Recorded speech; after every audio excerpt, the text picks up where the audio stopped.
지난주까지 우리는 호세아서 1장부터 3장까지의 말씀을 봤습니다. 오늘은 호세아 4장 말씀입니다. 호세아 선지자가 활동했던 시기가 여로보암 2세라고 말씀을 처음 드렸죠. 여로보암 2세는 정치적으로 군사적으로 아주 강력한 시대가 여로보암 2세였습니다. 한국의 광교대왕처럼 그동안에 다윗과 솔로몬이 가지고 있었던 모든 이스라엘 영역들을 다 회복하였고 경제적으로 아무런 문제 없이 잘 살고 있던 때가 바로 여로보암 2세 때. 그러나 경제적으로 정치적으로 군사적으로 세계적으로 잘 살고 있던 이 나라는 그와 반비례해서 도덕적으로 또한 종교적으로 타락한 그때가 바로 여로보암 2세 때입니다. 그 타락한 이스라엘을 통해서 하나님은 경고하고 계시는 거예요. 너희 이스라엘아, 너는 음행하는 자와 똑같다 하면서 하나님을 버리고 또한 음란한 그런 모습으로 살아가고 있는 이스라엘을 하나님이 호세아 선지자와 또 고멜의 가정을 통해서 비유하시면서 고멜의 그 음탕한 생활, 또 고멜을 다시 한번 찾아가서 다시 데려오시는 그런 모습을 통해서 하나님이 너희가 나를 떠나고 나를 버리고 우상을 숭배했던 삶을 살아왔지만 그러나 나는 그래도 너희를 사랑한다 하시는 하나님의 사랑의 모습이 바로 호세와 고멜의 가정을 통해서 지난 1장부터 3장까지 우리에게 전해졌습니다. 그리고 난 다음에 이제 4장의 모습이죠. 호세아 4장부터 전해지는 하나님의 메시지의 말씀은 호세아 1장부터 3장까지 전해지는 하나님 말씀과 아주 다릅니다. 호세아 4장부터는 호세아 가정에 대한 얘기가 나오고 있지 않습니다. 전혀 나오고 있지 않아요. 호세아가 전체 1장부터 14장까지 나오고 있습니다. 1장과 3장까지가 했고요. 4장부터 10장까지 내용 가운데 속에서 하나님의 회복에 대한 말씀이 나오고 있지 않습니다.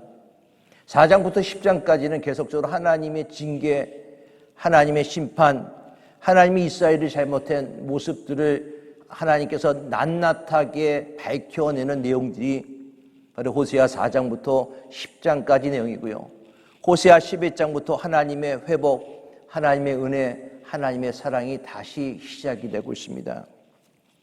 그래서 앞으로 당분간은 굉장히 우리에게 좀 부담스러운 설교, 목사인 저 자신에게도 부담스러운 설교 내용들이 우리가 접할 수밖에 없다는 것입니다. 오늘은 그 맛배기고요.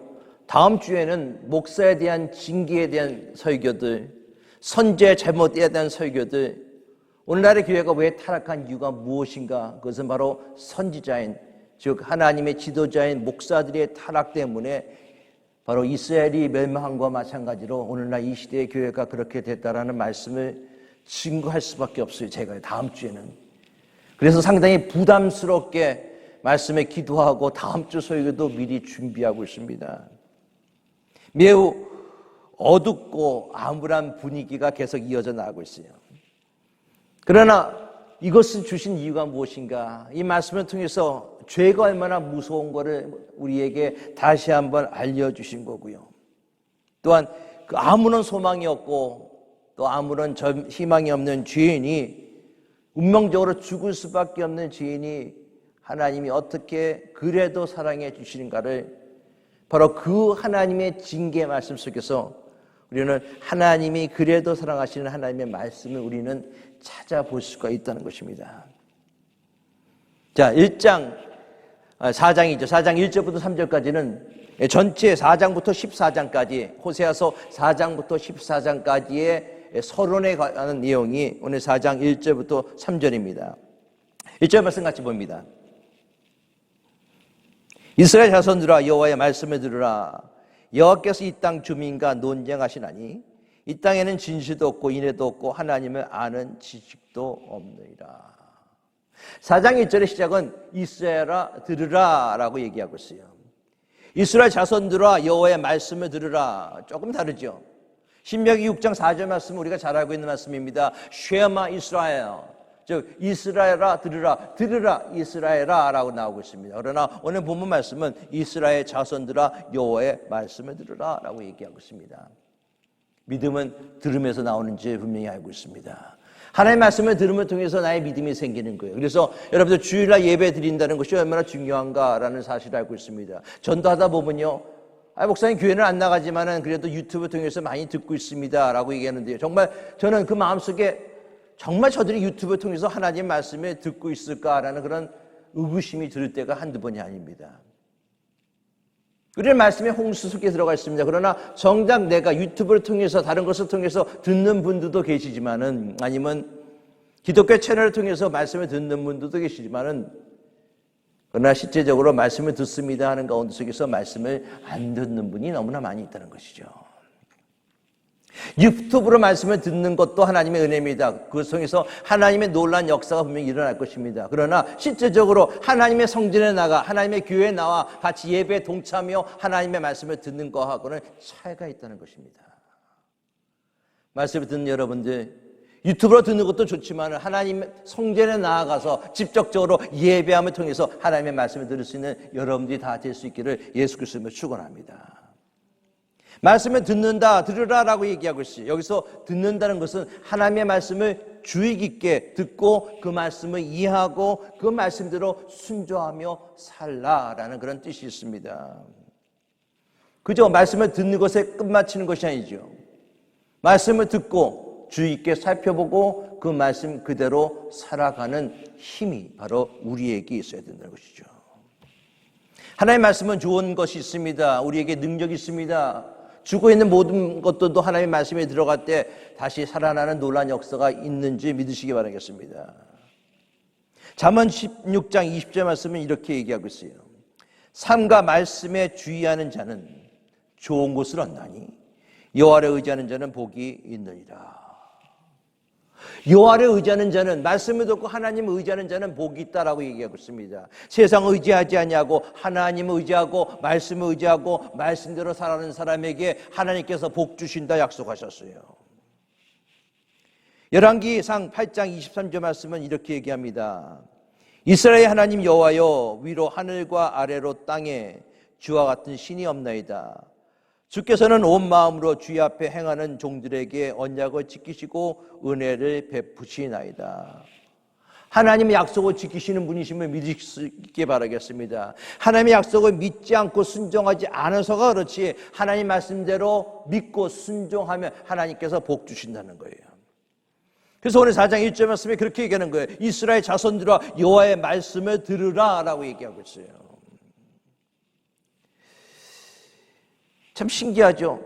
이스라엘 민족인데 하나님의 말씀이 분명히 있는데 왜 그들은 하나님의 말씀을 듣지 않는 이유가 무엇일까요? 조금 이따가 한번 살펴볼 수 있기를 바라겠습니다. 여러분들, 우리가 알고 있는 대선지서 5권의 대선지서가 있습니다. 12권의 소선지서가 있습니다. 모든 선지서를 가만히 공부해보면 결론은 하나예요. 선지를 통해서 하나님께서 주신 말씀이 무엇인가? 제발 하나님 말씀을 들어라. 그리고 그 말씀대로 순종하라 이것입니다. 아마 교회에서 목사님이 전하시는 말씀도 똑같을 거예요. 제발 하나님의 말씀을 들으십시오. 듣고 끝나는 것이 아니라 그 말씀 그대로 살아가기를 원합니다. 말씀이 능력이 되기를 원합니다. 말씀이 삶이 되기를 원합니다. 아마 그것이 설교의 모든 포인트 요지가 아닐까요?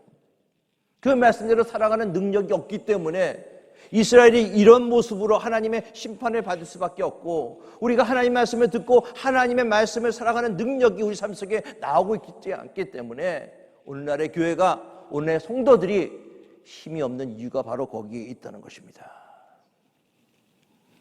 사랑하는 성도 여러분, 오늘 이 시간 하나님 앞에 나왔으면 하나님 말씀을 잘 듣고 그 말씀을 깨달아 행복한 삶을 사시기를 예수 그리스도의 축원합니다. 승리하실 수 있기를 예수 그리스도의 축원합니다. 1절 말씀 다시 봅시다. 이스라엘 자손들아 여호와의 말씀을 들으라. 여호와께서 이 땅 주민과 논쟁하시나니 이 땅에는 진실도 없고 인애도 없고 하나님을 아는 지식도 없다. 이스라엘아 들으라 라고 말씀하신 다음에 뭐라고 얘기합니까? 여호와께서 이 땅 주민과 논쟁한다 라고 얘기하고 있습니다. 논쟁한다 라는 단어는 법적인 단어입니다. 소송하다, 기소하다는 의미가 있습니다. 호세아는 하나님께서 이스라엘을 법정에 세우는 거예요. 법정에 세워서 이스라엘을 고소하는 것입니다.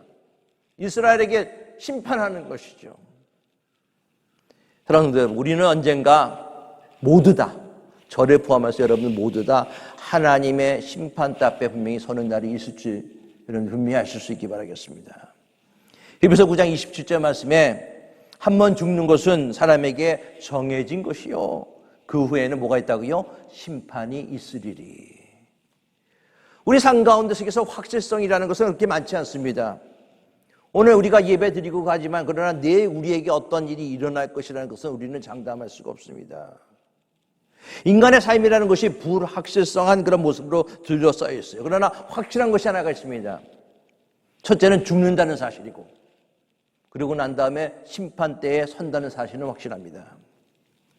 조금의 차이는 있지만 우리 모두 다 죽습니다. 죽은 후에 심판이 있다는 것은 확실합니다.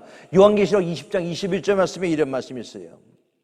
또 내가 보니 죽은 자들이 큰 자나 작은 자나 그 보좌 앞에 서 있는데 책들이 펴 있고 또 다른 책이 펴졌으니 곧 생명책이라 죽은 자들이 자기 행위를 따라 책들에 기록된 대로 심판을 받으니. 요한계시록 20장 12절에 맨 처음에 다른 사람들 앞에 책들이 펴져 있다라고 얘기합니다. 복수죠. 책들. 아마 제 짐작에는 우리 각자의 책이 있는 것 같아요. 제 짐작입니다, 여러분. 이거 성경에 나와 있지 않아요. 그러나 책들이라는 것이 모든 사람 앞에 하나님의 보좌의 심판대 앞에 사람이 서 있는데 책들이 있다라고 얘기했을 때 아마 모든 사람에게 각자의 책이 있지 않는가. 그렇다면은 이 책은 어떤 책인가? 우리의 생각, 우리의 말, 우리의 행동 모든 것이 빠짐없이 사실대로 기록된 책이라는 것이죠. 그 책은 누가 쓴 책입니까? 여러분들이 쓰신 책이에요.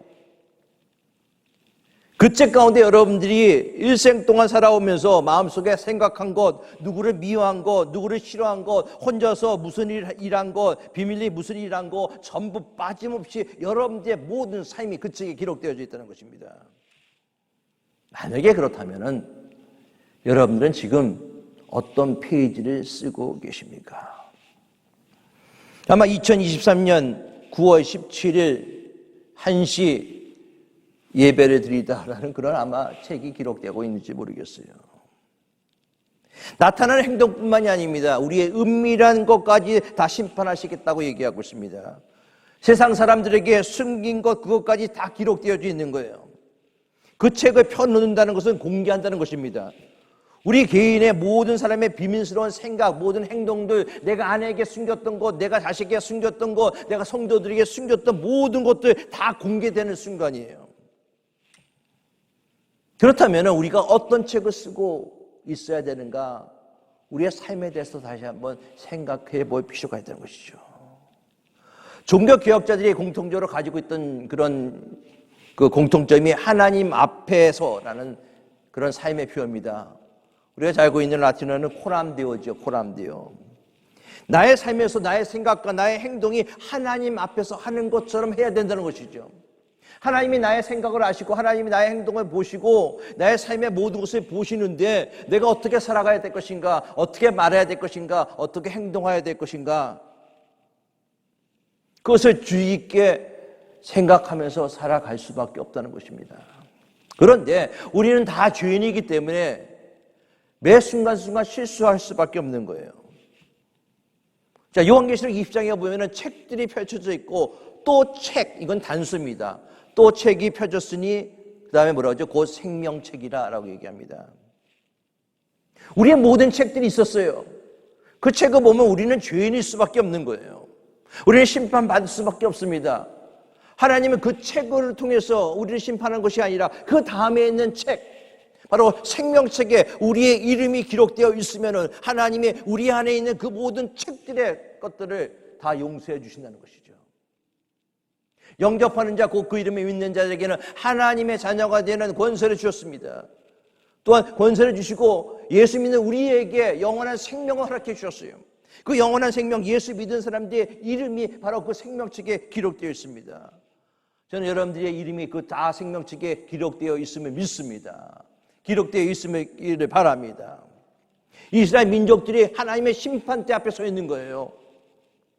하나님이 말씀하시기를 죄악에 빠져있는 이스라엘 백성들의 모습이, 오늘 1절 말씀 보세요. 그들의 모습이 어떤 모습인가? 논쟁하시나니, 심판하시나니, 기소하시나니, 그들의 모습은 진실도 없고 인애도 없고 하나님을 아는 지식도 없다라고 얘기하고 있습니다. 그 1절에 없다라는 단어가 3번이나 있어요. 이것을 하나로 쓸 수 있어요. 이스라엘 민족들이 진실도 인애도 하나님을 아는 지식도 없다라고 이렇게 얘기할 수 있는데, 각 단어 하나하나에 없다, 즉 인애도 없고 하나님 아는 지식도 없고 진실도 없다라고 얘기하고 있어요. 강조하고 있는 것이죠. 무엇이 없는지를 보시기를 원합니다. 분명히 이 땅에는 이라고 얘기하고 있어요. 이스라엘 땅에는, 시카고 땅에는, 나의 삶 가운데 속에는 이런 것들이 없다는 거예요. 여러분들, 오늘 이 말씀은 이스라엘 민족에게 주는 말씀이 아니라 이 땅이라는 것을 우리가 시카고 땅으로 생각해야 되고, 이 땅이라는 것을 우리의 삶을 바로 이 땅으로 생각해 볼 필요가 있다는 것입니다.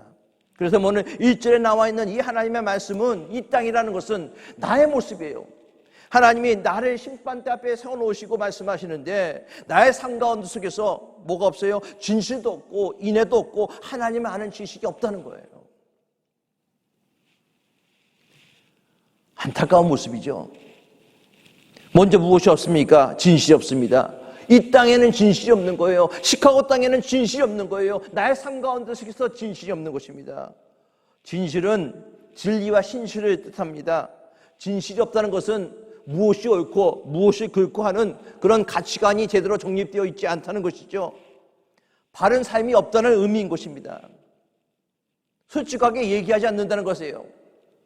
조지 오웰이라는 사람이 이렇게 얘기했습니다. 모두가 속이는 시대에 진실을 말하는 것은 혁명적인 행위다. 모두가 속인다는 것이죠. 진실로 충만된 세상이 거짓으로 가득 차버렸습니다. 진실을 말하는 것은 쉽지가 않아요. 정말 전투적인 혈전 없이는 진실을 말하기를 어려운 시대가 되어 있습니다. 우리가 진실을 얘기하면 오히려 바보 취급당합니다. 다 그렇게 살아. 그것을 받아들여야 돼. 그런 모습이야. 여러분들, 특별하게 어떤 조직 가운데 속에서, 의사의 조직인 어떤 조직 가운데 속에서 그 조직이 잘못된 것이 있어요. 의사가 잘못 처방했습니다. 동료 의사가 그 의사를 고발했어요. 그러면 그 의사는요, 분명히 잘못된 것을 얘기하였지만은, 그 직장 동료는 잘못된 것을 얘기했지만은 그 조직에서 그는 완전히 낙오자가 될 수밖에 없다는 것이죠. 조직을 배신했다는 거예요. 조직에 있는 사람들을 감싸주지 못했다는 것입니다. 진실을 얘기했을 뿐인데, 잘못된 것을 잘못됐다고 얘기했을 뿐인데, 그 잘못된 것을 얘기하는 사람이 오히려 어려움을 당하는 세상이 바로 우리가 살고 있는 이 세상의 모습이라는 것이죠. 진실이 없는 거예요. 심지어 기독교인들조차도 이해가 아닙니다. 우리가 살고 있는 이 시대는 서로 믿지 못하는 시대가 되었어요. 아무도 믿지 않는 것, 믿지 말아라. 믿어서는 안 돼. 이 세상을 살려고 하면 누구도 믿지 말아. 그럴까요? 에베소서 4장 27절은 이렇게 얘기합니다. 그런즉 그렇기 때문에 거짓을 버리고 각각 그 이웃과 더불어 참된 것을 말하라. 이는 우리가 서로 지체됨이라. 거짓을 버리고 참된 것을 말하라. 여러분들, 이것이요, 믿는 사람들과 믿지 않는 사람들의 차이가 바로 이렇게 돼야 된다는 거예요. 세상 사람들과 그리스도인들의 차이가 무엇인가? 세상은 거짓을 얘기하고 있지만은, 서로 불신하지만은, 아무도 믿지 말아야 되지, 그래야지 생존할 수 있지만은, 그러나 믿는 사람들은 세상과 반대의 모습으로 살아가야 된다는 것이죠. 여러분들, 이것이 바로 우리가 가지고 있어야 될 힘이라는 것입니다. 믿는 사람들만은 그래도 나는 이렇게 살아가고 있는데, 너희 믿는 사람들만은, 너희 교회 다니는 사람들만은 이렇게 살기를 원한다, 진실하게 살기를 원한다. 세상은 우리에게 그것을 요구하고 있는 것입니다. 그리스도인은 달라야 하는 것입니다. 세상을 이기고 세상을 변화시킬 수 있는 것이 무엇입니까? 바로 진실하게 사는 것이에요. 거짓을 버리고 참된 것을 말하기를 원합니다. 그것이 바로 이 세상을 하나님의 복음을 증거하는 그리스도인의 경쟁력이 바로 그것입니다. 실력은 조금 뒤처진다 하더라도, 경은형은 좀 화려하지 않는다 하더라도, 진실함은 손해보는 것 같죠? 진실함은 융통성 없는 것처럼 보이죠? 진실함은 바보처럼 보이죠? 그러나 그것이 아니라 진실함은 이 세상을 이기는 것임을 분명히 알 수 있기를 바라겠습니다. 그런데요, 그 진실이 없는 거예요. 나에게도 그 진실이 없고, 이 시카고 땅에도 그 진실이 없고, 교회 안에도 그 진실이 없는 것이죠. 목사 가운데서 그 진실이 없는 겁니다. 이런저런 변명을 내며 목회를 그냥 계속 이어져 나가려고 하는 목사들, 이런저런 변명을 내며 교회를 찾아오지 않는 그런 성도들, 이런저런 변명을 내며 세상과 같이 동의하는 그런 성도들, 바로 우리에게 하나님께서는 진실이 없다라고 얘기하시는 거예요. 두 번째로 없는 것이 무엇입니까? 이스라엘 자손들아 여호와의 말씀을 들으라. 여호와께서 이 땅 주민과 여호와께서 시카고 땅 주민과 여호와께서 너희들과 같이 논쟁하나니 너희에게는 이 땅에는 시카고 땅에는 진실도 없고 인애도 없고 하나님만은 지식도 없다. 인애요, 인애. 영어 히브리어는 헤세드라는 단어를 사용하고 있습니다. 긍휼, mercy, 친절, kindness, 선, goodness, 충성, faithfulness라는 단어가 뜻이 가지고 있습니다. 그런데요, 이런 헤세드는 하나님의 사랑을 이야기하고 있습니다. 진정으로 하나님의 인애, 즉 긍휼을 받은 사람이라면 인애가 없다는 것은 무엇입니까? 내가 하나님의 사랑을 받았는데 그 하나님의 인애가 없다는 거예요. 즉 이웃을 사랑하지 않는다는 것입니다, 여러분. 그래서 그 인애가 성경은 뭐라고 말씀하는지 잘 아세요? 잠시 없어질 구름과 같고 있을 것 같다라고 얘기하고 있습니다. 하나님의 사랑과 하나님의 긍휼하심을 입었음에도 불구하고 그것을 전혀 인식하지 못하고 기억하지 못하고 이웃을 사랑하지 못하는 그런 모습들. 호세아 6장 4절 6절 말씀에 이런 말씀이 있어요. 에브라임아 내가 내게 어떻게 하랴? 유다야 내가 내게 어떻게 하랴? 너의 인애가 아침 구름이나 쉬 없어지는 이슬 같도다.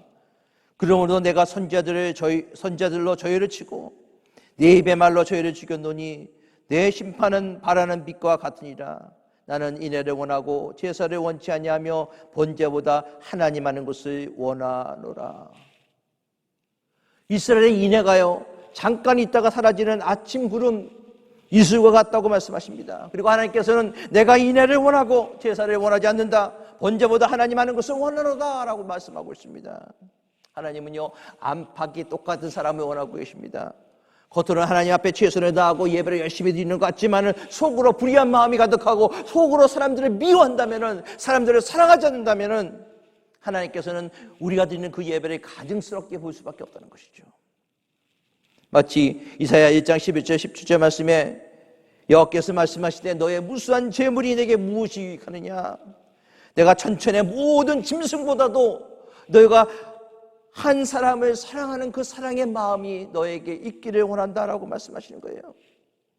하나님이 원하시는 예배, 어떤 예배인가? 형식적인 예배가 아니라 하나님의 뜻에 합당한 예배, 신령과 진정으로 예배할 때가 오나니 하나님은 영이시니 예배할 자가 신령과 진정으로 예배할지니라. 정말 신령과 진정으로 예배하는 사람, 그 사람은 하나님의 긍휼을 알고 하나님의 사랑을 알고 그 사랑을 세상에 나아가서 증거하는 사람의 모습이 바로 그런 모습이라는 것입니다.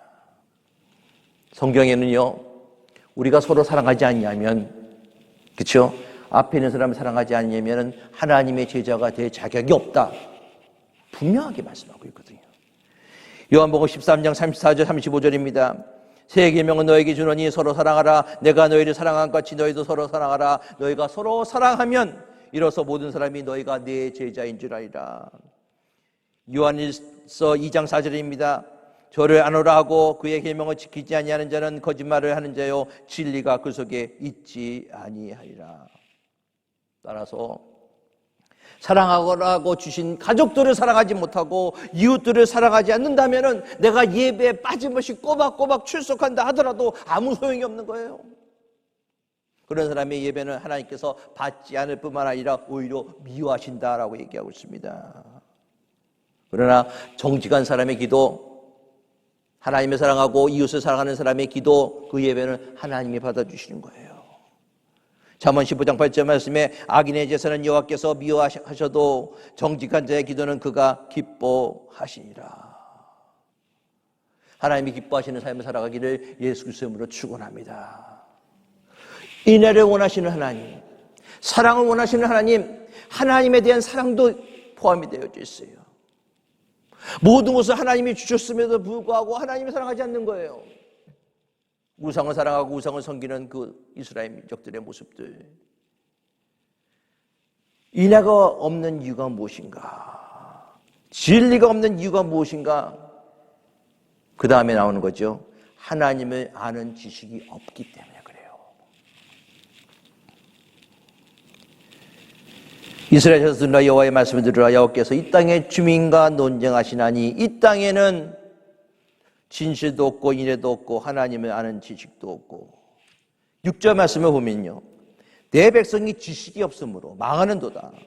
내가 지식을 버렸으니 나도 너를 버려 내 제사장이 되지 못하게 할 것이요 내가 내 하나님의 율법을 잊었으니 나도 내 자녀들을 잊어버리리라. 아까도 말씀드렸지만 이스라엘 민족들이 하나님을 아는 지식이 없다는 거예요. 이방인들이 하나님 아는 지식이 없다는 것은 이해가 돼요. 그렇죠? 이방인이기 때문에. 그런데 하나님을 믿는 이스라엘 민족에게 하나님 아는 지식이 없다. 문제는 하나님을 안다라는 것이 아까도 말씀드렸지만 삶으로, 경험적으로, 순종함으로 하나님을 아는 모습인데 그들은 형식적으로 하나님을 알고 있기 때문에 그렇습니다. 오랜 세월 동안 하나님 말씀을 전하고 가르치고 믿어온 이스라엘이 하나님을 아는 지식이 없어서 망한다. 이 말씀이 이스라엘에게만 해당되는 말씀인가? 더 나아가서 교회를 30년, 40년, 50년 되고 하나님 앞에서 직분을 받고 있음에도 불구하고 내가 하나님을 아는 지식이 없다면 나는 망하는 사람이 될 수밖에 없는 거예요. 하나님을 안다는 것은 인격적인 삶입니다. 체험적인 삶이에요. 머리로만 하는 것이 아닙니다. 하나님을 안다는 것은 말씀에 순종한다는 것입니다. 믿음과 삶으로 아는 하나님에 대한 지식은 호세아의 주제 같은 거예요. 제사장이 올바르게 알지 못하니까는 제사장이 아니고 또한 제사장의 율법의 말씀대로 살지 못하니까는 가르치지도 않으니까는 백성이 하나님을 알지 못하는 거예요. 목사가 아니기 때문에 목사가 하나님의 율법의 말씀대로 살아가고 있지 못하기 때문에 그 말씀을 교인들에게 제대로 가르치지 않기 때문에 그 말씀을 받고 어떻게 적용해야 된다는 것을 가르치지 않기 때문에 하나님의 백성이 하나님의 성도가 망하게 될 수밖에 없는 것이죠. 오늘 말씀 보면은 백성들이 하나님의 말씀을 바르게 하지 못하는 그 이유가 바로 제사장에게 책임이 있다라고 얘기하고 있습니다. 북이스라엘이 타락하고 나라가 망하게 된 근본 원인은 제사장들의 타락이 있어요. 오늘날도 말한다면 목사가 부패하고 교회와 성도가 타락하고 나라도 망할 위기가 왔다는 것이죠. 하지만 제사장이 부패해서 백성이 타락했다고 백성에게 책임이 없다는 것은 결코 아닙니다. 예레미야 5장 31절의 말씀에 이런 말씀이 있어요. 선지자들은 거짓을 예언하며 제사장들은 자기 권력으로 다스리며 내 백성은 그것을 좋게 여기니 그 결국에는 너희가 어찌하려느냐. 제사장과 선지자들이 올바른 얘기하면은 자와서 구덩이에 집어넣고 제사장과 선지자들이 부패하면은 사람들이 좋아했다는 거예요. 그렇기 때문에 하나님께서는 제사장과 백성이 서로 비난할 자격이 없다라고 말씀하시는 것입니다. 4절 말씀이에요. 그러나 어떤 사람이든지 다투지 말며 책망도 하지 말라. 내 백성들이 제사장과 다투는 자처럼 되었으리라. 이 말씀은 이스라엘 백성들의 마음이 완악해져서 하나님의 말씀과 말씀을 가르치는 종교 지도자들을 무시하는 죄악을 저질렀다는 것입니다. 하나님의 말씀을 무시하고 종교 지도자들을 무시하는 이유가 무엇인가? 그의 마음이 완악했기 때문에, 그리고 종교 지도자들이 타락했기 때문에 일반 백성이 더 이상 존경하지 않는다는 것이죠. 목사들이 타락했기 때문에 어떤 분은 그렇게 말씀하시죠. 목사가 없어요. 교회다운 교회가 없습니다. 그래서 제가 마음속에 그런 생각이 들더라고요. 당신은 성도다운 성도입니까? 여러분들 북이스라엘 민족의 가장 고질적인 문제가 종교 지도자들이 대부분 가짜였다는 거예요. 이스라엘이 남과 북으로 갈렸을 때 북이스라엘 왕국은 우상 숭배를 장려했습니다. 하나님을 섬기고 예배하는 일까지 레위 출신의 제사장을 세우는 것이 아니라 왕이 마음에 드는 사람을 제사장으로 만들었어요. 이로 인해서 레위 제사장들, 레위 사람들은 전부 다 남쪽 유다로 다 나갔습니다. 즉 북이스라엘 왕국에는 참된 하나님의 사람, 정상적이고 올바른 종교 지도자가 거의 없었기 때문에 백성들이 종교 지도자들을 우습게 여기는 것이죠. 5절 말씀을 보시기 바랍니다. 너는 낮에 넘어지겠고 너와 함께 있는 선지자는 밤에 넘어지리니 내가 네 어머니를 멸하리라. 이 말씀은 북이스라엘의 영적 상태가 눈먼 소경과 같다는 것입니다. 낮에도 넘어지고 그만큼 영적으로 심각한 소경이 되었어요. 일반 성도뿐만 아니라 일반 백성뿐만 아니라 종교 지도자들까지도 그런 지경에 처해졌다는 것입니다. 여러분, 영적으로 어두워졌다는 것은요, 하나님 아는 지식이 없다는 것하고 동일해요. 일반 백성들이 영적으로 어두워서 넘어지는 일을 경험하는 일이 있으면은, 자, 누가 그 사람들을 일으켜야죠? 종교 지도자, 선지자, 제사장이 일으켜야 돼요. 그런데 그들도 같이 눈먼 사람이라는 거예요. 영적으로 어두워졌기 때문에 같이 넘어져 버리는 거예요. 그래서 하나님은 영적으로 어두운 일반 백성과 종교 지도자들 때문에 하나님께서 이스라엘 민족 전체를 멸망시킨다고 말씀하고 있는 것입니다. 하나님의 백성들이 하나님의 은혜와 사랑을 받았음에도 불구하고 타락하고 부패하였다. 그래서 하나님이 징벌하신다. 깨닫지 못하면 망한다. 저는 이 말씀이 바로 이스라엘에 대한 말씀뿐만 아니라 오늘날 이 시대의 모든 목사들과 모든 성도들과 모든 교회들에게 하시는 말씀이에요. 너희가 깨닫지 못하면 망한다는 거예요. 매주에 수많은 교회에서 하나님의 말씀이 쏟아지고 있지만은 하나님을 아는 지식을 가지고 있는 성도들이 많지 않다는 것입니다. 세 가지가 없으니까 망하는 거예요. 진실도 없고 인애도 없고 하나님 아는 지식도 없고. 그렇다면 뭐가 있어요? 이 세 가지가 없는데 있는 게 있습니다. 2절 말씀 보세요. 오직 저주와 속임과 살인과 도둑질과 간음뿐이요 포약하여 피가 피를 뒤음이라. 사람들에게 있어야 할 것은 없고 없어야 할 것이 있게 되는 결과를 초래하고 있습니다. 여러분들 그런 결과들을 초래할 때 어떻게 영향 주는지 아세요? 3절 말씀 보세요. 3절. 그러므로 이 땅이 슬퍼하며 거기 사는 자들과 들짐승과 공중에 나는 새가 다 쇠잔하여 질 것이고 바다의 고기도 없어지리라. 슬퍼하다, 사람이 죽었을 때 매우 슬퍼하다, 통곡하다는 그런 뜻이 있습니다. 우리 인간이 범죄하면은 정말 있어야 될 것이 없고 없어야 될 것이 있는 그런 역순환의 모습이 있다면은 인간의 범죄 때문에 바다가 저주받고 그 땅에 거하는 사람들로부터 짐승과 바다의 물고기가 씨가 마른다는 거예요. 인간의 잘못 때문에 생명이 죽어간다는 것입니다. 그런데 이런 현상이 지금 일어나고 있지 않습니까? 지금 오늘날 일어나는 모든 자연적인 재해들, 인간의 잘못 때문에, 인간의 실수 때문에, 인간의 죄악 때문에 일어나는 모습 아닙니까? 전 세계적으로 이상기온으로 지구는 힘들어하고 있습니다. 각종 오염으로 강은 썩어가고 있고요. 바다의 물고기는 씨가 마릅니다. 땅이 강팍해져서 점점 더 많은 농약을 사용해야 되고요. 날씨가 더우니까는 과실이 열매 맺지 못하고 비가 오기 때문에 과실이 떨어지는 그런 현상들이 있어서 농수말 가격이 올라가고 있고 한국에 추석이 다가오는데 추석 물가가 너무나 올라갔다고 말씀하더라고요. 지난 한 달은 지진과 폭우로 수많은 생명이 죽었습니다. 후쿠시마 원전에서 방사능이 오염된 물을 바다에 흘린다는 그런 소식 아마 여러분들 들어보셨습니다. 일본이고 중국이고 한국이고 더 이상 물고기를 사 먹을 수 없다라고 얘기하고 있습니다. 물고기가 오늘 말씀 속에 죽어가는 거예요. 바다의 고기도 없어지자. 여러분, 우리는 아주 위험한 시대에 살아가고 있습니다. 먹거리가 안전하지 않아요. 우리의 생존 자체가 흔들리고 있는 것입니다. 그럼에도 불구하고 우리는 회개하고 있지 않습니다.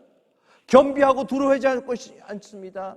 하나님 앞에서 죄를 회개하지 않고 하나님이 어디 있느냐? 교만하고 자고하고 있습니다.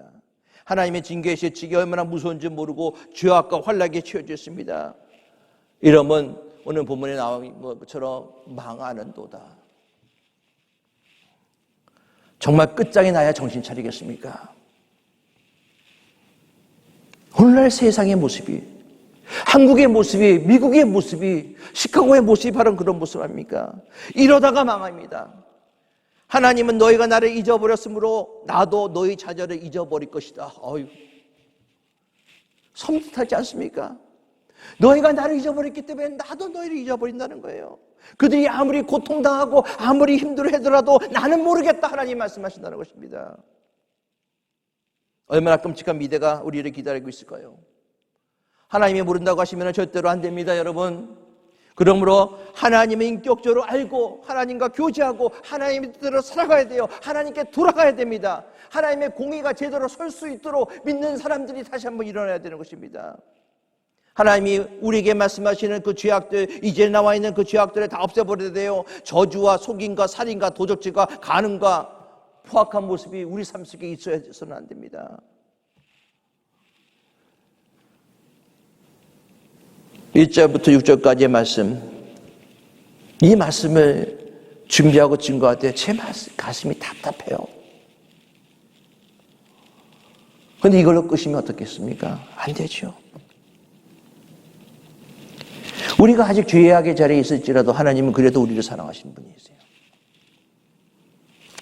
우리가 모든 부정적이고 어두운 이 말씀 속에서 제가 여러분들에게 무엇을 증거했습니까? 무슨 희망을 드리겠습니까? 희망을 드려야 되잖아요. 그 희망은요, 1절 말씀 속에 있어요. 작은 단어 하나 가운데서 우리는 하나님이 우리를 그래도 사랑하신다는 것을 발견할 수가 있습니다. 그 1절에 뭐라고 나왔냐면은 하나님께서 내가 너희와 논쟁하겠다. 1절 말씀 다시 보기 원합니다. 이스라엘 자손들아 여호와의 말씀을 들으라. 여호와께서 이 땅의 주민과 논쟁하시나니 이 땅에는 진실도 없고 인애도 없고 하나님 아는 지식도 없다. 여기에서 논쟁은요, 단순한 의견 충돌이나 다툼이 아닙니다. 하나님의 안타까운 그 마음이 들어가 있어요. 하나님의 그 하소연이 들어가고 있습니다. 왜 배신했니? 왜 우상 숭배했어? 왜 이런 것이 없어? 여러분들, 논쟁은요, 혼자서 논쟁할 수 없는 거예요. 사람끼리 모여서 논쟁하는 거예요. 창조주 하나님, 전능하신 하나님 얼마나 답답하고 안타까웠으면 피조물인 인간을 향해서 논쟁하라고 하십니까? 관심이 없으면요, 논쟁조차 하지 않습니다. 사랑이 없으면 논쟁조차 하지 않아요. 하나님이 사랑하시니까는, 하나님이 죽어가는 것이, 망하는 것을 보는 것이 너무나 안타까우시니까는 하나님이 그들을 불러놓고 나랑 이야기하자, 나랑 논쟁하자라고 말씀하시는 거예요. 나를 만나라, 나와 얘기 좀 하자, 나와 대화 좀 해보자. 그러므로 너희의 진실이 없는 삶, 거짓되고 오염되고 어그러진 삶 다시 한번 돌아키기를 원한다. 한번 논쟁 좀 하자. 하나님이 계속적으로 시도하고 시도하시는 하나님의 사랑이 바로 여기에 남아 있습니다. 하나님은 남은 자를 일으키시는 하나님이심을 분명히 알 수 있게 바라겠습니다. 그것을요, 하나님의 열심이라고 얘기해요. 이사야 37장 32절 말씀을 읽어드립니다. 이는 남은 자가 예루살렘에 나오며 피하는 자가 시온산에서 나올 것입니다. 만군의 여호와의 열심히 이를 이루시리다. 제가 이 말씀을 듣고요, 깜짝 놀랐어요. 하나님이 무슨 열심히 할 필요가 없는 분이거든요. 그렇죠? 전지전능한 하나님이 무슨 열심이 필요합니까? 왜? 전능자이기 때문에. 그런데 이사야는 하나님의 열심히 이르리라, 하나님이 남은 자를 예루살렘에 나오고 피하게 만들고 그들의 시온산에게 나오게 하리라. 하나님의 열심이에요. 이스라엘 자손들이 다시 한번 하나님께 회개하고 돌아오기 위해서 하나님은 지금도 열심히 여러분들을 사랑하시고 여러분들이 돌아오기를 기다리신다는 것입니다. 사랑의 눈먼 하나님, 사랑의 눈먼 하나님, 그 하나님 우리를 불쌍히 여기셔서 결국은 우리를 구원해 주신다는 것이죠. 구원의 줄을 끝까지 놓지 않고 계십니다. 지금도 우리를 하여금 불러서 논쟁하자, 얘기하자, 다시 돌아 말씀하시는 거 하나님. 하나님은 여러분들 절대 포기하지 않습니다. 결국 여러분들이 다시 한번 일으켜 주실 것입니다. 아무리 내가 부족해도 자격이 없을지라도 하나님이 여러분들을 사랑하는 하나님의 열심을 통해서 하나님이 그 구원을 일으켜 주실 것입니다. 왜냐하면 우리 하나님은 여러분들 사랑하는 것에 눈먼 하나님이시기 때문에 그렇습니다. 기도하겠습니다.